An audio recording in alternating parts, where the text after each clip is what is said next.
If you primarily play Magic Online and have longingly watched other players try out the new set in paper weeks before you get to, your wait is over.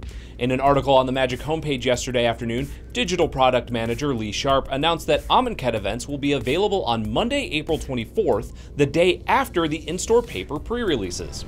Similar to the Aether Revolt events, these will not include pre-release events, but rather will just be regular sealed and draft league events.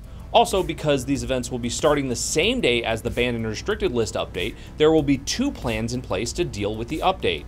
The first plan, if there are no changes to the banned and restricted list, will allow players to immediately start playing Amonkhet limited and constructed leagues. If, however, there are changes, then Magic Online will go into a downtime for about 4 hours to implement the changes. In addition to these changes, there will be some modifications to treasure chests. The rate at which Commander 2016 and Conspiracy Take the Crown cards appear will be reduced from 4% to 2%. In addition, several curated cards will change, mostly in order to add their Amonkhet Invocation versions to treasure chests, but several pieces of the Power 9 will be increasing in frequency as well. Our first Amonkhet preview card came from Mark Rosewater's Twitter yesterday.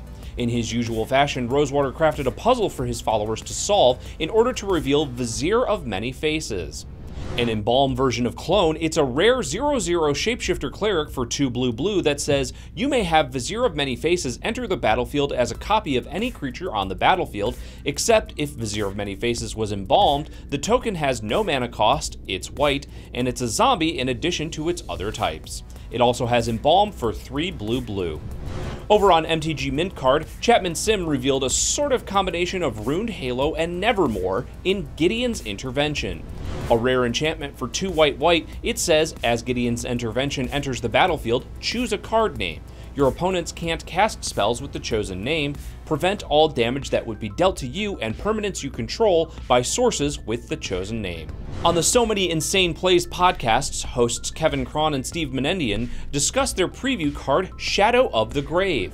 A rare instant for 1 and a black, it says, return to your hand all cards in your graveyard that you cycled or discarded this turn. Fairly straightforward card, probably won't get any judge calls about that one.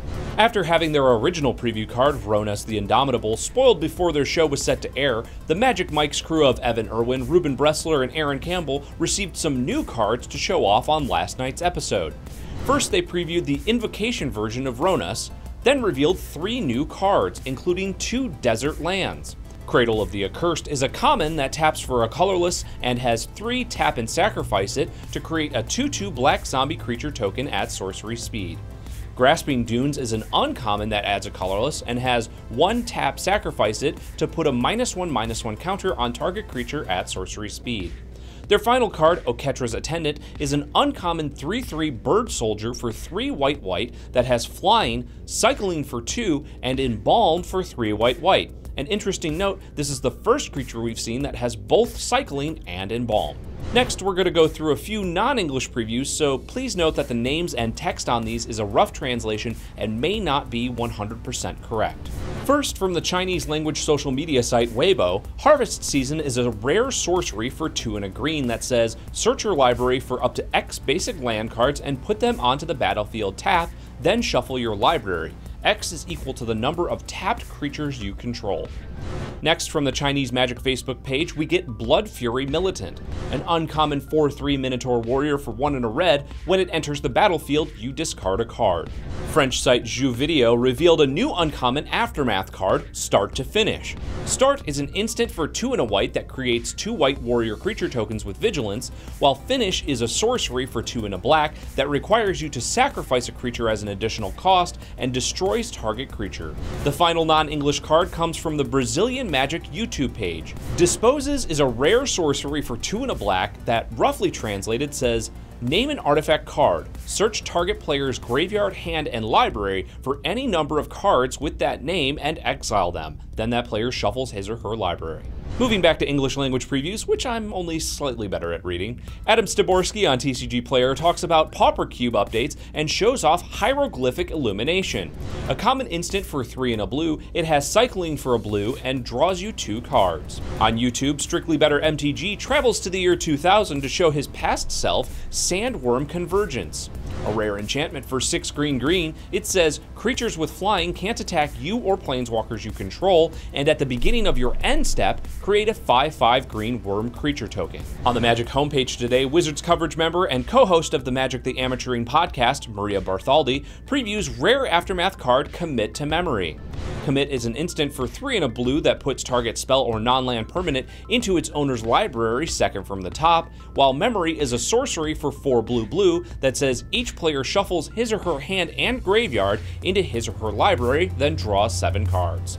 Also on the Magic homepage, designer Gavin Verhey reveals Spring to Mind, an uncommon Aftermath card. Spring is a sorcery for 2 and a green that allows you to search your library for a basic land card and put it onto the battlefield tapped, while Mind is an instant for 4 blue that draws you 2 cards.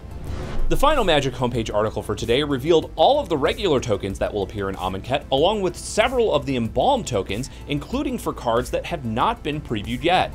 Aven Windguide is a 2/3 bird warrior with flying and vigilance, and gives creature tokens you control flying and vigilance. Heartpiercer Manticore is a 4/3 that when it enters the battlefield, you may sacrifice another creature, and if you do, Heartpiercer Manticore deals damage equal to that creature's power to target creature or player. Finally, Labyrinth Guardian is a 2/3 illusion warrior that you sacrifice if it becomes the target of a spell. That's our show for today, April 13th. Make sure to like and subscribe to our channel to keep up with all the latest Magic news and strategy. I'm Jeremy Knoll, and this has been Split Second.